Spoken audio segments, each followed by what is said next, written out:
شروع اللہ تبارک و تعالی کے نام سے جو بڑا مہربان نہایت رحم کرنے والا ہے۔ دو صورتیں جو فجر کی نماز کے بعد پڑھی جائیں تو اللہ تعالیٰ دولت کا ایسا دروازہ کھولتا ہے جو کبھی بند نہیں ہوتا۔ بھائیوں اور بہنوں، آج کے اس بابرکت بیان میں آپ کو دو ایسی چھوٹی، آسان اور طاقتور ترین قرآنی صورتوں کے بارے میں بتا رہا ہوں، جن کے بارے میں اولیاء اللہ فرماتے ہیں کہ جو بندہ اپنی فجر کی نماز کے بعد یہ دو صورتیں پڑھتا ہے، اللہ اس کے لیے دولت، رزق، راحت اور سکون کے ایسے دروازے کھول دیتا ہے جو کبھی بند نہیں ہوتے۔ فجر کا وقت وہ وقت ہے جس میں اللہ تبارک و تعالی زمین پر اپنے خاص الخاص فرشتوں کو بھیجتا ہے۔ یہ فرشتے ان بندوں کے لیے دعائیں کرتے ہیں جو فجر کی نماز ادا کرتے ہیں، جو جاگتے ہیں، جو اللہ سے مانگتے ہیں اور جو اللہ کے کلام کو اس وقت اپنی زبان پر لے آتے ہیں۔ حدیث پاک میں ہے کہ تمہارا رزق صبح کے وقت تقسیم کیا جاتا ہے۔ تو ناظرین، فجر کے بعد قرآن پڑھنا دن بھر کی برکتوں کو کھینچ لاتا ہے۔ یہ وقت خالص ہوتا ہے، نہ اس میں موبائل کی آواز ہے، نہ دنیاوی شور ہے، صرف سکون اور رب سے تعلق ہے۔ تو اس وقت جو دو صورتیں پڑھی جائیں تو دولت آپ کو تلاش کرنے لگتی ہے، رزق آپ کے پیچھے آنے لگتا ہے اور غیبی مدد آپ کی طرف دوڑتی ہے۔ نہ کوئی مخصوص دن، نہ لمبی دعا، صرف دو صورتیں، قرآن مجید کی چھوٹی، آسان اور دل کو روشن کر دینے والی۔ جن لوگوں نے یہ عمل فجر کے بعد کرنا شروع کیا، چند ہی دنوں میں انہوں نے فرق محسوس کیا کہ گھر میں بے وجہ کے جھگڑے ختم ہو گئے، کاروباری بندشیں ٹوٹ گئیں، رزق کے دریا بہنے لگے، دلوں کو سکون اور گھر کو نور حاصل ہونے لگا، اور سب سے بڑی بات یہ کہ رزق اور دولت اس گھر میں آنے لگی۔ ناظرین، ان دونوں صورتوں میں اللہ کی پناہ ہے۔ ان دونوں صورتوں میں شیطان، حسد، بندش اور نظر بد سے حفاظت ہے۔ ان دونوں صورتوں میں دل کی روشنی اور ذہن کی صفائی ہے۔ ان دونوں صورتوں میں دعائیں اور تسبیحات کا قرب چھپا ہے۔ ان صورتوں کو پڑھنا ایسا ہے جیسے آپ نے اللہ کی حفاظت کی چادر اوڑھ لی ہو اور دولت کے دروازے کھولنے کی چابی اپنے ہاتھوں میں لے لی ہو۔ یہ دونوں صورتیں صرف دنیاوی دولت کے لیے نہیں بلکہ دل کی راحت، ذہن کا سکون، زندگی کی آسانی، اولاد کی بہتری اور رزق میں بے تحاشا برکت کے لیے بھی بہت ہی خاص ہیں۔ تو ناظرین، قرآن کی یہ دو صورتیں جو ہیں آپ نے فجر کی نماز کے بعد پڑھنی ہیں، یعنی جب بھی آپ فجر کی نماز پڑھیں، نماز کے بعد آپ نے روزانہ ان دونوں صورتوں کو اکٹھے ملا کر 7 مرتبہ پڑھنا ہے اور اپنے اوپر دم کر لینا ہے۔ اللہ پاک سے دعا کریں تو انشاءاللہ آپ دیکھیں گے کہ ہر طرح کی بندش آپ سے دور ہو جائے گی، چاہے وہ رزق کی ہو یا کسی بھی قسم کی ہو۔ یہ صورتیں ہر طرح کے برے شر سے آپ کو بچائیں گی اور ہر دشمن سے آپ کی حفاظت کریں گی۔ جادو، جنات، نظر بد، ہر بری چیز سے آپ اللہ کی پناہ میں رہیں گے۔ جس گھر میں یہ صورتیں فجر کے بعد پڑھی جاتی ہیں، اس گھر میں رزق بارش کی طرح برستا ہے، اس گھر میں اللہ کی رحمتیں، برکتیں بارش کی طرح برستی ہیں۔ تو ناظرین، ان صورتوں کو اپنی زندگی کا حصہ بنا لیجئے، کیونکہ یہ دونوں صورتیں اللہ رب العزت کو بہت پسند ہیں۔ اگر آپ غریب ہیں، آپ کو دولت کی کمی ہے، آپ کے رزق میں کمی ہے، اگر آپ فاقوں کی زندگی بھی گزار رہے ہیں، یا پھر آپ کے اوپر بہت زیادہ قرض ہے، آپ کا اپنا ذاتی مکان نہیں ہے، آپ کو دن رات پریشانیاں رہتی ہیں، آپ کے گھر میں لڑائی جھگڑے ہیں، آپ کی زندگی اجیرن ہو چکی ہے، تو بس آپ فجر کی نماز کے بعد یہ قرآن کی صورتوں کو پڑھنا اپنا معمول بنا لیں، کیونکہ یہ صورتیں غریبوں کو امیر بنا دیتی ہیں، فقیروں کو بادشاہ بنا دیتی ہیں، گھروں سے فاقوں کو ختم کر دیتی ہیں، رزق میں بے پناہ اضافے کا سبب بنتی ہیں، اور اللہ تعالیٰ اپنے خزانوں سے اس انسان کو دولت عطا فرماتے ہیں، کیونکہ اللہ رب العزت پاک ذات ہے، وہ رحیم ہے، وہ کریم ہے، وہ سب کا مالک، خالق اور رازق ہے۔ اس کے خزانے بے شمار ہیں، اس کے خزانے اتنے بے شمار ہیں کہ اگر ساری دنیا کو دے دے تو بھی اس کے خزانوں میں کوئی کمی نہ آئے۔ لیکن بھائیوں اور بہنوں، ہم اللہ سے مانگنے والے نہیں ہیں، ہم اللہ کے ساتھ جڑنے والے نہیں ہیں۔ آج ہم نے اپنا تعلق انسانوں سے جوڑ لیا ہے، ہم انسانوں کے آگے ہاتھ تک پھیلا لیتے ہیں، غیروں سے مانگتے ہیں، لیکن اللہ سے مانگنا چھوڑ دیا ہے۔ آج بھی یہ لوگ اللہ کے ساتھ جڑے ہوئے ہیں، ان کی زندگی بہت خوشحال ہے، ان کی زندگی میں بہت سکون ہے، ان کے چہرے روشن ہیں، اور جنہوں نے اللہ اور اس کے نبی کے احکامات کو چھوڑ کر غیروں کی طرح زندگی گزارنا شروع کر دی ہے، ان کی زندگی اجیرن ہے، وہ لاکھوں کما کر بھی پریشانیوں میں گھرے ہیں، ان پر طرح طرح کی مصیبتیں ہیں، ان کی اولاد نافرمان ہے۔ تو محترم عزیزوں، ہمارا آج کا موضوع ان لوگوں کے لیے ہے جو مالی تنگی سے پریشان ہیں، جن کے گھروں میں بے برکتی ہے، گھروں میں لڑائی جھگڑے رہتے ہیں، جن کے اوپر قرض ہیں، جن کے گھروں میں فاقے ہیں۔ وہ یہ عمل غور سے سنیں اور معمول سے کریں۔ انشاءاللہ اللہ رب العزت رحم و کرم فرمائیں گے اور ان کی ساری کی مشاری مشکلات دور ہو جائیں گی۔ اللہ تبارک و تعالی سب سے بڑا ہے، اور اسی نے قرآن مجید کو انسانیت کے لیے ہدایت کا ذریعہ بنایا ہے۔ یہ وہ کتاب ہے جو پتھر دلوں کو بھی نرم کر دیتی ہے۔ یہ وہ کتاب ہے جو اندھیری زندگیوں میں روشنی بن کر اترتی ہے۔ یہ وہ پیغام ہے جو دلوں کو سکون دیتا ہے، جو گھروں میں برکتیں لے کر آتا ہے۔ نبی علیہ السلام فرماتے ہیں کہ اللہ تعالیٰ اس گھر کو جس میں قرآن کی تلاوت کی جاتی ہے آسمان والوں کے لیے ایسے روشن کر دیتا ہے جیسے زمین والوں کے لیے ستارے چمکتے ہیں۔ محترم عزیزو، یہ قرآن وہ کلام ہے جو دنیا کے ہر دکھ کا علاج ہے۔ یہ وہ نعمت ہے جسے چھوڑ کر ہم نے صرف نقصان پایا ہے۔ اگر آپ چاہتے ہیں کہ آپ کی زندگی سے غربت چلی جائے، دلوں سے بے چینی ختم ہو جائے، رزق میں اضافہ ہو، چہروں پر نور آئے، تو پھر اس قرآن سے تعلق جوڑ لو۔ اللہ رب العزت فرماتے ہیں یہ قرآن مومنوں کے لیے ہدایت اور شفا ہے۔ بھائیوں اور بہنوں، یہی وہ راستہ ہے جو ہمیں اندھیروں سے نکال کر روشنی کی طرف لے جاتا ہے۔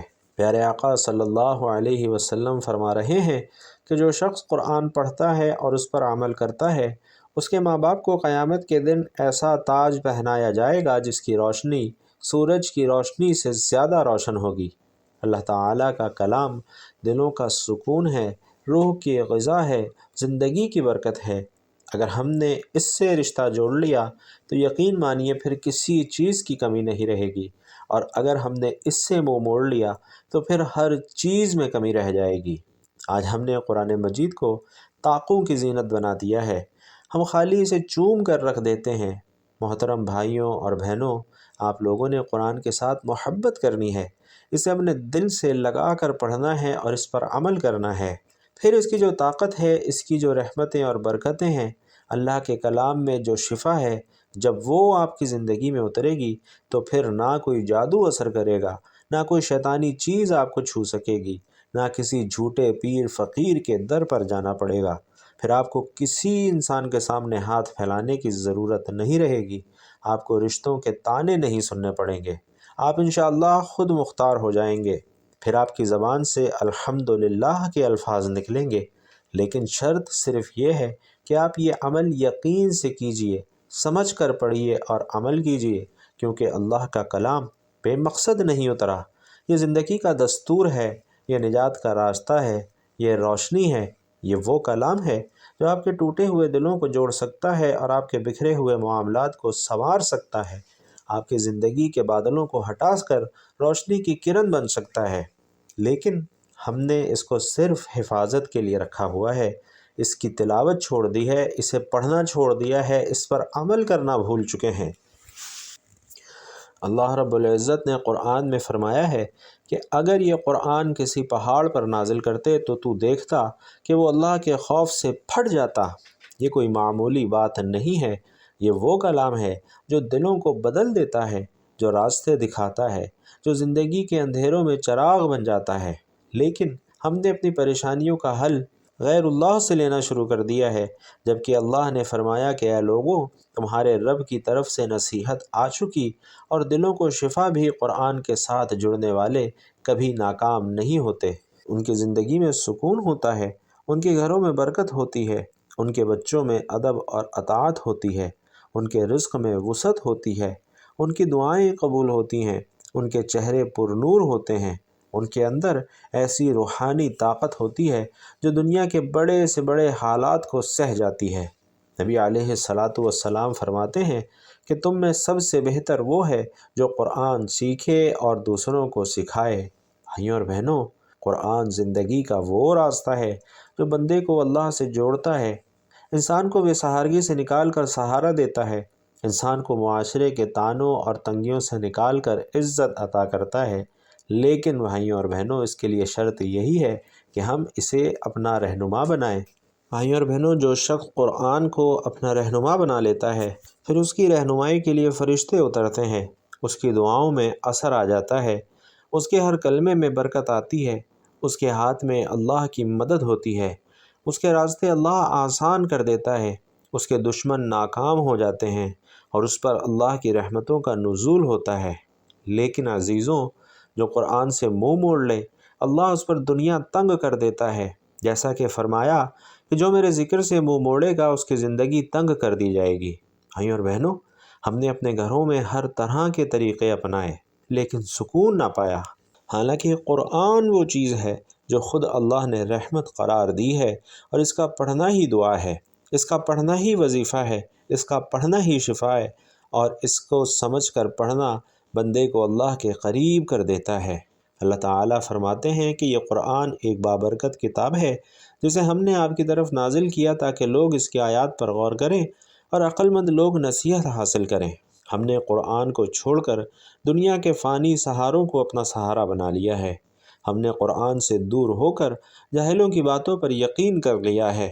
ہم نے قرآن کی جگہ خوابوں کی تعبیر کرنے والوں کو اہمیت دی، حالانکہ سب سے سچی بات صرف اللہ کی ہے، اور سب سے سچا راستہ صرف وہی ہے جو اللہ کے کلام میں دکھایا گیا ہے۔ بھائیوں اور بہنوں، اگر ہم چاہتے ہیں کہ ہمارے حالات بدل جائیں، ہمارے رزق میں برکت آئے، ہمارے بچے فرما بردار ہوں، ہماری دعائیں قبول ہوں، تو ہمیں قرآن کی طرف پلٹنا ہوگا، ہمیں نماز کے ساتھ قرآن کو جوڑنا ہوگا، ہمیں ہر دن کم از کم چند آیات کے ساتھ اپنا دن گزارنا ہوگا، کیونکہ جس گھر میں قرآن پڑھا جاتا ہے وہاں اللہ کی رحمت اترتی ہے، فرشتے آتے ہیں، شیطان بھاگتا ہے۔ نبی علیہ السلام فرماتے ہیں کہ جس گھر میں قرآن کی تلاوت کی جاتی ہے وہ گھر آسمان والوں کو ایسے نظر آتا ہے جیسے زمین والوں کو آسمان پر ستارے نظر آتے ہیں۔ تو بھائیوں اور بہنوں، ہمیں قرآن سے محبت پیدا کرنی ہے، ہمیں اسے اپنی روح کی غذا بنانا ہے، ہمیں اسے فقط شادی بیاہ کے موقع پر پڑھنے والی کتاب نہیں بلکہ روز مرہ کی زندگی میں عمل کا ذریعہ بنانا ہے، کیونکہ یقین کیجئے کہ جب ہم قرآن کو سمجھ کر پڑھیں گے، اس کی آیات پر غور کریں گے، اس کے معانی کو دل سے محسوس کریں گے، تو پھر ہماری آنکھوں سے آنسو نہیں، ہمارے دل نرم ہوں گے، ہماری زندگی کے فیصلے بدل جائیں گے اور ہماری دعائیں قبول ہونا شروع ہو جائیں گی۔ میرے بھائیوں اور بہنوں، اللہ ہی سب کچھ کرنے والا ہے۔ وہ چاہے تو ایک پل میں غریب کو امیر بنا دے، فقیروں کو بادشاہ بنا دے، وہ سب کچھ کر سکتا ہے، کیونکہ وہی خالق ہے، وہی رازق ہے، وہی مشکل کشا ہے، وہی سب کا سہارا ہے۔ اور قرآن پاک ایک ایسی عظیم کتاب ہے جو صرف پڑھنے کے لیے نہیں اتاری گئی بلکہ اس پر عمل کرنے کے لیے نازل کی گئی ہے۔ اللہ نے خود فرمایا ہے کہ یہ کتاب جس میں کوئی شک نہیں، ہدایت ہے ان لوگوں کے لیے جو تقوی اختیار کرتے ہیں۔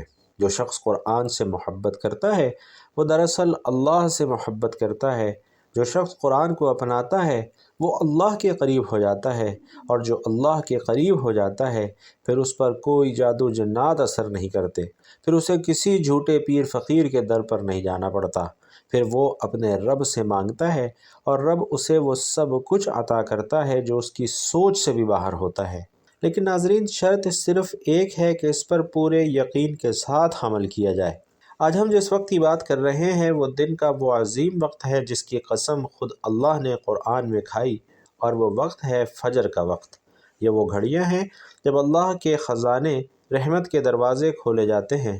یہ وہ وقت ہے جب اگر کوئی بندہ سجدے میں ہو یا دعا میں ہو یا تلاوت قرآن میں مشغول ہو تو اس کی روحانیت ایسے بلند ہوتی ہے کہ اللہ اسے خاص نوازتا ہے، کیونکہ وہ فرشتے اس کے اعمال کی گواہی کے ساتھ پیش کرتے ہیں۔ یہ وہ وقت ہے جب شیطان پوری کوشش کرتا ہے کہ انسان غافل ہو جائے، کیونکہ وہ جانتا ہے کہ اگر بندہ اس وقت عبادت میں مشغول ہو گیا تو اللہ کی خاص رحمت اس پر نازل ہوگی۔ یہی وجہ ہے کہ فجر کی نماز کو وقت پر ادا کرنا ہر مومن کے لیے بہت ضروری ہے۔ یہ وہ وقت ہے جب روزی کے دروازے پوری طرح کھلے ہوتے ہیں۔ جب اللہ کے بندے اگر اخلاص سے پکاریں تو آسمان کی برکتیں زمین پر اترتی ہیں، جب غربت اور پریشانی کے بادل چھڑ سکتے ہیں، اگر اس وقت کو ضائع نہ کیا جائے تو آپ اللہ سے بڑی بڑی خواہشات منوا سکتے ہیں۔ تو بھائیوں اور بہنوں، آپ نے کرنا کیا ہے؟ سب سے پہلے آپ نے نماز فجر ادا کرنی ہے۔ جو ہی آپ نماز فجر ادا کر لیں تو اس کے بعد سب سے پہلے نبی کریم صلی اللہ علیہ وسلم کی ذات مبارکہ پر درود پاک کا تحفہ پیش کرنا ہے۔ اللہم صلی علی محمد وعلی آل محمد کما صلیت علی ابراہیم وعلی آل ابراہیم انک حمید مجید۔ اللہم بارک علی محمد وعلی آل محمد کما بارکت علی ابراہیم وعلی آل ابراہیم انک حمید مجید۔ درود پاک پڑھنے کے بعد ناظرین، آپ نے اللہ کریم کے دو خاص نام پڑھنے ہیں، یا غنی یا فتاح۔ ان دونوں ناموں کو ملا کر پڑھیں گے تو ایک شمار ہوگا، اور اس طریقے سے یا غنی یا اللہ، آپ نے یہ نام اس طریقے سے 7 مرتبہ پڑھنے ہیں۔ جو بندہ اللہ کی یہ دو عظیم نام 7 مرتبہ پڑھتا ہے، اللہ اس کے لیے آسانیاں پیدا فرماتے ہیں اور رزق کے دروازے کھول دیتے ہیں، اس کی تنگ دستی دور ہو جاتی ہے، غیبی مدد نازل ہوتی ہے، اور اس کے دل کو اطمینان نصیب ہوتا ہے، کیونکہ اللہ فتاح ہے یعنی دروازے کھولنے والا ہے، اور اللہ غنی ہے یعنی سب سے بے نیاز دینے والا ہے۔ تو 7 مرتبہ ان دونوں ناموں کو پڑھنے کے بعد آپ نے ایک چھوٹی سی لیکن عظیم تسبیح پڑھنی ہے، اور وہ ہے تیسرا کلمہ، سبحان اللہ والحمد للہ ولا الہ الا اللہ واللہ اکبر۔ آپ نے اس کلمے کو 11 مرتبہ پڑھنا ہے۔ اس عظیم کلمے کی بھی بہت زیادہ فضیلت بیان ہوئی ہے۔ نبی پاک صلی اللہ علیہ وسلم نے فرمایا کہ جو شخص اس کلمے کو کثرت کے ساتھ پڑھتا ہے، اس کے لیے جنت میں ایک درخت لگا دیا جاتا ہے۔ اس کے بعد ناظرین، آپ نے وہ بابرکت صورتیں پڑھنی ہیں جو اس پورے عمل کا مرکز ہے، اور وہ صورتیں سورۃ الفلق اور سورۃ الناس ہیں۔ آپ نے سورۃ الفلق اور سورۃ الناس کو 7 مرتبہ پڑھنا ہے، اور ہر مرتبہ بسم اللہ الرحمن الرحیم کے ساتھ پڑھنا ہے۔ درست تلفظ اور خیر و برکت کے لیے ایک مرتبہ ان کی تلاوت کر رہا ہوں، سماعت فرما لیجئے۔ بسم اللہ الرحمن الرحیم، قل اعوذ برب الفلق من شر ما خلق ومن شر غاسق اذا وقب ومن شر النفاثات فی العقد ومن شر حاسد اذا حسد۔ بسم اللہ الرحمن الرحیم، قل اعوذ برب الناس ملک الناس الہ الناس من شر الوسواس الخناس الذی یوسوس فی صدور الناس من الجنۃ والناس۔ یہ عمل کرنے کے بعد ناظرین، آپ نے دوبارہ درود پاک پڑھنا ہے جو آپ نے عمل کے شروع میں پڑھا تھا۔ آپ کا یہ عمل اس طریقے سے مکمل ہو جائے گا، اور اس کے بعد آپ نے ہاتھ اٹھا کر اللہ رب العزت سے اپنی حاجات کے لیے، اپنی ضروریات کے لیے، جو بھی آپ کو ضرورت ہے اس کے لیے آپ نے اللہ رب العزت سے دعا کرنی ہے۔ جو برسوں سے خواہش ہے، جو کام برسوں سے اٹکا ہے، جو قرض ہے جو ادا نہیں ہو رہا، جو دکھ ہے، جو پریشانی ہے، جو تکلیف ہے، وہ سب اللہ کے سامنے رکھ دیجئے اور رو رو کر گڑ گڑا کر مانگیے۔ یقین سے کہتا ہوں کہ انشاءاللہ آپ کی بڑی سے بڑی خواہش، بڑی سے بڑی ضرورت بھی اللہ رب العزت اپنے فضل و کرم سے ضرور پوری فرمائے گا، کیونکہ یہ وہ عمل ہے جو محتاج کو غنی بنا دیتا ہے، غریب کو امیر کر دیتا ہے، مفلس کو باوقار کر دیتا ہے۔ یہ وہ عمل ہے جو اللہ کے نام سے شروع ہوتا ہے، نبی پاک پر درود سے سجتا ہے، اور قرآن کی سب سے عظیم صورتوں پر ختم ہوتا ہے۔ تو بھائیوں اور بہنوں، اس عمل کو اپنی روزانہ کی زندگی کا حصہ بنا لیجئے۔ اللہ رب العزت سے دعا ہے کہ ہم سب کو نیکی کی بات سننے، سمجھنے اور اس پر عمل کرنے کی طاقت اور توفیق مرحمت فرمائے۔ میرا سنانا اور آپ کا سننا اپنی بارگاہ میں قبول و منظور فرمائے، آمین یا رب العالمین۔ بھائیوں اور بہنوں، آخر میں آپ سے گزارش ہے کہ اگر بیان اچھا لگا ہو، دین کی یہ باتیں اچھی لگی ہوں، تو کمنٹ باکس میں ایک مرتبہ صدق دل سے سبحان اللہ ضرور لکھتے جائیے گا۔ اللہ سبحانہ و تعالی آپ سب کا حامی و ناصر ہو، آمین یا رب العالمین۔